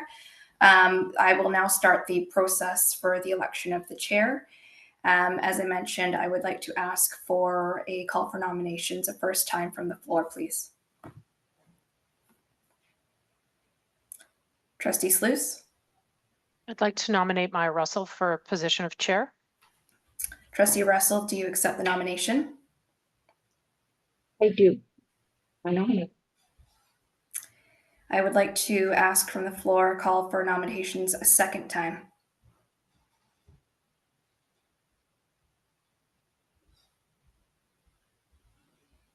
A call for nominations a third and final time. Hearing none, I'd like to congratulate Chair Russell on her election as chair for this upcoming year. Congratulations. So Chair Russell, I will turn the floor back over to you to conduct the election process for the remaining positions. Thank you very much. Okay, so we are considering the position of vice chair, and I'd like to open nominations for that.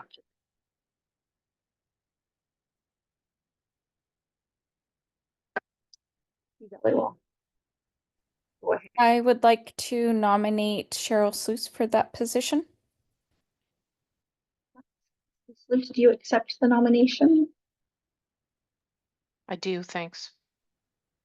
I call second time for the position of vice chair and recognizing Trustee Connolly. Yes, once again, in the spirit of acknowledging seniority, experience, and a proven collaborative approach, I would like to nominate myself.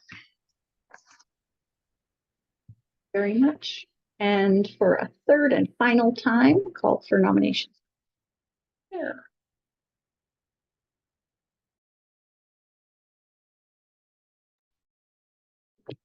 I'm muting myself. It's cutting in and out, Maya. Yeah, sorry, I'm not sure what's happening there. So I did call for a third and final time for the for nominations for the position chair. We have 2 nominees, so we're going to move to the voting. So in your email, the administrative assistant, we have the executive assistant. Guys, there's a link there, number 2, to the Microsoft Teams poll link, and please let me know if you're having any problems accessing your vote.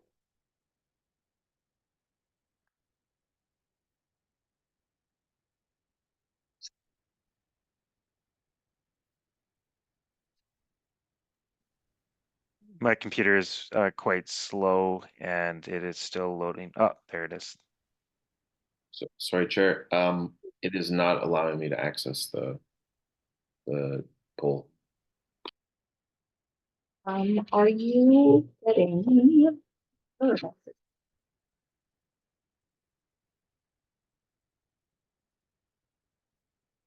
I'm gonna.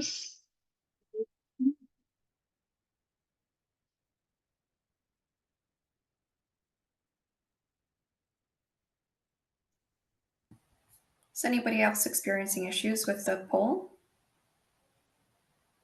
No. No.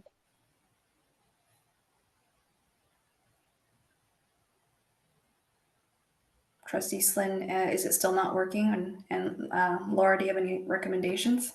I have six responses. Yeah, it's basically telling me that the password is not working, which is There is no password. okay. Well, then, yeah, that's. I had to put in a password to get into my I think Teams. you might Into have the to go Microsoft. to your Are you in your ST40 email? Yes, I am. Yeah, there was no password. It was just access the email from your ST40. I think maybe people have to be logged into their Outlook account. Elliot, are you logged into your Outlook? Yeah, it's saying I'm in, but then every time I click on the poll, it's asking me to provide a password. Can you refresh your screen? Maybe I'm just gonna ask if we could recess for 5 minutes just so we can sort that out and ensure that everybody's able to. Yeah, great recommendation. Okay. I'm just gonna go off camera and go on mute, and we'll just sort that situation out. At 9 o'clock.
through the chair. I think we have a workaround. Yeah. We've got a workaround for the process, and I'd like to announce the results if I may. Go ahead. I'd like to congratulate Trustee Sluice on her re-election as vice chair on the board. Great. Sorry, what was the workaround? Congratulations, but you said you had a workaround. I'm curious what the workaround was. I've had to correspond directly with Trustee Slynn, myself, and Robert. Sorry, Executive Director Weston. It's getting late, and then I tally the votes along with all. Not exactly the secret ballot ideal, but congratulations, Trustee Sluice. We will go to our next position.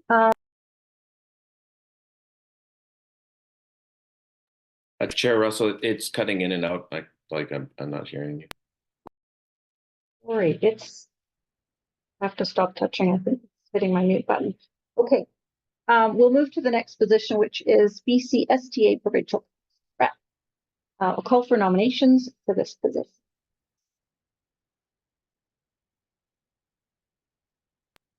I'd like to nominate Trustee Andres for the position. Trustee Andres, do you accept the nomination? I accept with thanks. And for a second time, I'll call for nominations for the position. And for a third and final time, I'll call for nominations for BCA STA Provincial Council. And none. Congratulations, Trustee Andres, and thank you for being on this role. We'll move on to the election of BCSTA Provincial Council alternate and opening nominations for that. Trustee Sluice. I'd like to nominate Trustee Carlson. Trustee Carlson, do you accept the nomination? I do, thank you. For a second time, I'll call for nominations for the position. For a third and final time, calling for nominations. None. Congratulations, Trustee Carlson, and thank you very much for taking on this role. We're on to the election of the BCPC representative and opening nominations for this position. I'd like to nominate Trustee Connolly for this position. Trustee Connolly, do you accept the nomination? I do. For a second time, I'll call for nominations for BCPC rep. Third and final time, are there any nominations? None. Congratulations, Trustee Connolly. Thank you very much for taking this on. And we'll go to election of the BCPC alternate and open nominations for this. Could I nominate Trustee Dollywall? Hey, Trustee Dollywall, do you accept the nomination? Thank you, I accept. For a second time, calling for nominations for BCPC alternate. And for a third and final time, are there any nominations? Seeing none, Trustee Dollywall, congratulations and thank you for taking that on. That gets us to the conclusion of our election. Can we get a motion to destroy the electronic and email ballots, please? Moved. Thank you, Trustee Carlson. Seconded, Trustee Andres. All those in favor? Yes. Aye. Carried. Okay. There's no old business. Trustee reports. I'm just going to go in the order that I'm seeing people in my screen. I hope that's okay. Starting with Trustee Andres. Thanks. Yeah, I was happy this month to be able to attend PAC meetings at Kakite, Herbert Spencer, and Queen Elizabeth, and was also fortunate and honored to be able to attend the K-2 Remembrance Day ceremony at Kakite, as well as the full assembly at Herbert Spencer. Just blown away with the beautiful singing and also just the way that students connect so meaningfully with, one of our I think, proudest traditions here in Canada. So yeah, just really amazing to see that, and also how our ceremony has evolved and changed over the years. Just a really emotional work that's carried out through staff effort and student effort.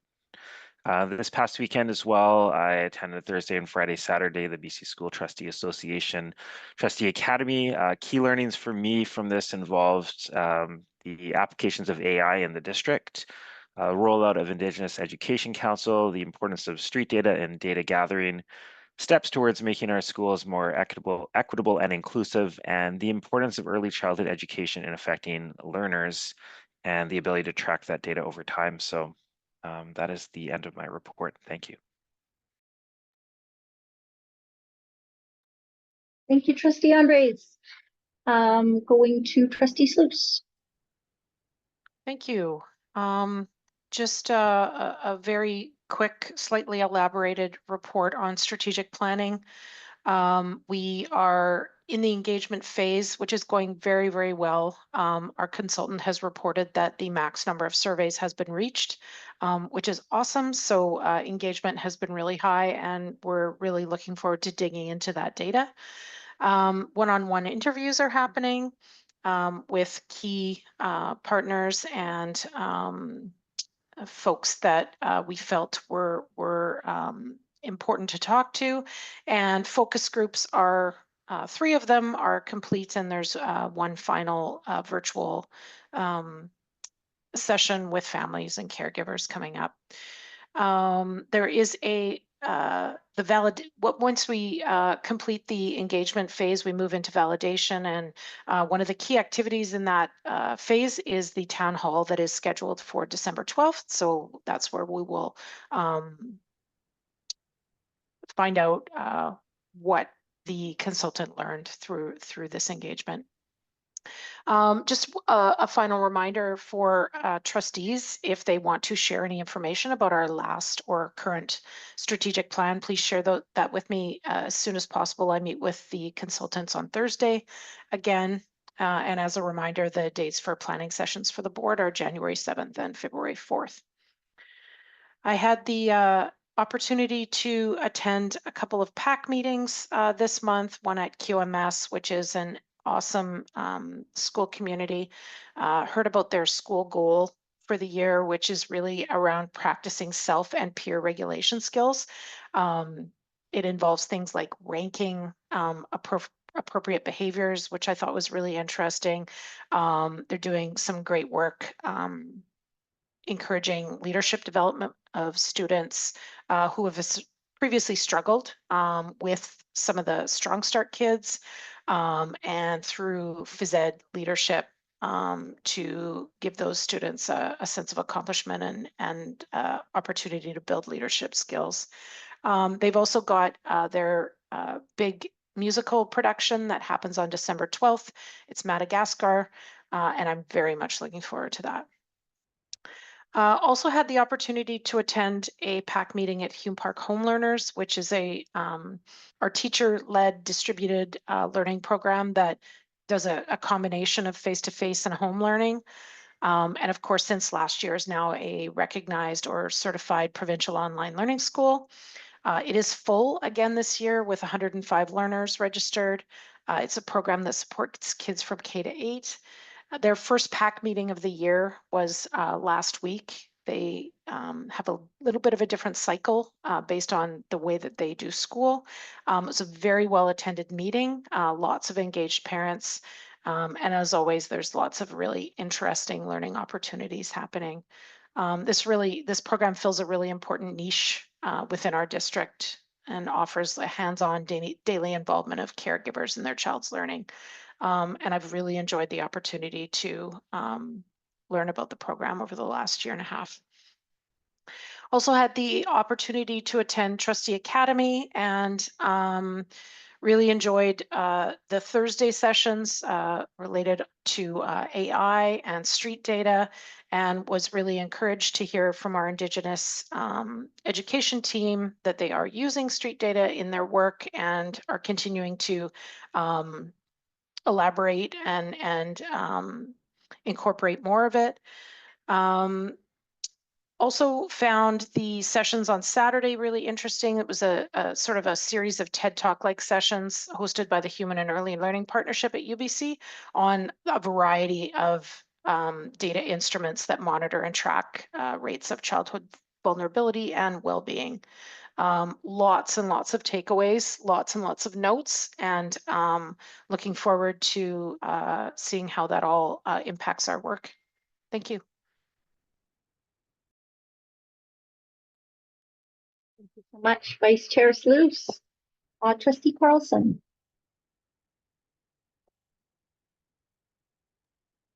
Hi. Sorry, excuse me. I just wanted to thank the board and the district for working together as a team. And I'm actually looking forward to hearing from my fellow trustees about the last weekend and how it went, as I wasn't able to attend. I was hoping there was a virtual option, but understand that that couldn't happen. So looking forward to learning from you all. I'm also looking forward to attending any outdoor events coming up, such as the lighting of the tree outside Herbert Spencer. I think that's happening on Thursday night. And it was actually quite timely. The 4 minutes we had between the in-camera meeting and this meeting, we had the students from NWSS at our door for the Music Mayhem. So I was happy to be able to support them, and the timing couldn't have been any better. So I hope everybody supports all the kids in the schools, and I'm a big music and arts fan, so happy to support them. Thanks. Thank you. Trustee Connolly. Hi. All right. We, as many others did, there was a lot of meetings, gatherings, and an awful lot of cheering on students this month in the district. I think for me, the highlight was participating in the wreath laying ceremony at City Hall on behalf of the school board. It was very meaningful and emotional, and I appreciated the opportunity to be there. But in the interest of time, I think I will leave my report there. Thank you. Trustee Slim. Yeah, thanks so much. I attended the Trustee Academy, and I think my biggest takeaway was during the presentation from Natalie Red Wolf, who spoke about us having to change the system and not change the students, and that if they can lose their superpower. And she spoke about her journey with autism and being more open about it. And I just think it was such an empowering message, especially just for our students, that who they are is good enough, and that they have something to offer, and they have these skills and abilities that need to be celebrated, and we need to change the system and not have to change them. And then I also went to the BCTF anti-racism conference, not in the role of a trustee, but as a writer. But I got to speak to a lot of teachers from across the province about their experience working with kids and doing the work of anti-racism. And so I'm looking forward to bringing those conversations and learning back to our anti-racism committee. So I'm going to leave it there. And Trustee Dollywall. I have no updates. Thank you. Thank you. That takes us to question period, and there's an opportunity here for members of the public to ask a question about something that arose in the meeting. They'd like more information. In case I'm not seeing anybody who is not required to be here, but oh, go ahead. Christy Oxley. Hey, thanks, Maya. I just had a question, and I'm wondering if I heard correctly during the meeting. I think there was a comment that said that possibly the Ministry of Education was asking school districts to take a look at a 5-block model before they were considering applications for new builds. Did I hear that, or did I misunderstand? And I'm sorry, I don't know. I don't remember at which point I heard the comment.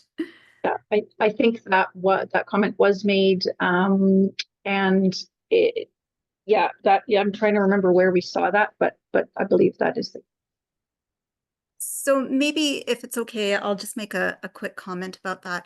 I realize that nobody here in this room can dictate what the Ministry of Education is asking for us to do. And I do think that there's been some good work and some really important consultation that's happened around the 5-block model. I do hope, though, that as time goes on, we're united in that advocacy around the fact that we need additional buildings for our students.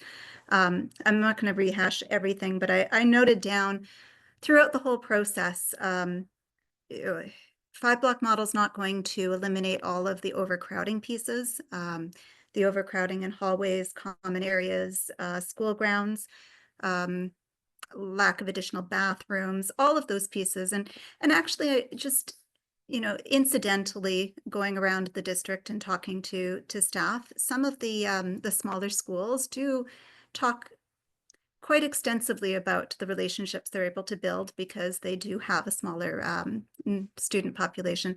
So I don't want my comments to be misconstrued that I have a problem right now with the 5-block model or the consultation that's happened. I understand. I jotted it down, an operational necessity, and I think that's come out. But in terms of continuing that advocacy at the provincial level, that we really do need additional buildings, and NWTU would definitely put our name behind that. Thank you. Thank you very much. Yeah, and I think we're in agreement there. Appreciate your support for that. And everybody would like to get back to a situation where Secretary Treasurer Ketchum. Yeah, I just maybe wanted to address Christie's comment earlier about the requirement to consider 5-block. From staff's perspective, there is no checklist per se to have that be a consideration. I think where this quote unquote requirement comes from is that districts try to exhaust many efforts within its purview to identify solutions for temporary capacity creation. As you can see across Metro, that is a strategy that many districts are choosing to employ because it does provide a significant amount of capacity. I wouldn't say easily, but it does provide for the capacity creation in one fell swoop, so to speak, based on one decision, and it gives a little bit more certainty over a period of time as opposed to constant decisions over a number of years. And so I just want to be careful about the use of the word requirement, but certainly we are required to exhaust different avenues, one of which certainly has been the use of the 5-block model as a tool in high school. So I hope that provides some clarity. Thank you for that. Any other questions or comments? Okay, seeing none. There is a notice of meetings on your package, which have been held, and then there's we're reporting out from our in-camera meeting of October 29th, 2024, and that document is attached. So that takes us to adjournment and looking for a motion. Moved. Mover and a seconder. Andres, Trustee Sluice, Trustee Carlson, all those in favor? Aye. Any opposed? Thank you all for your patience. That was a little bit of a rockier meeting, and yeah, appreciate everybody for hanging on. With the in-camera meeting, we will not be reconvening for that tonight. We're off the hook and appreciate everybody's patience. Good night. Thank you. Right. Bye.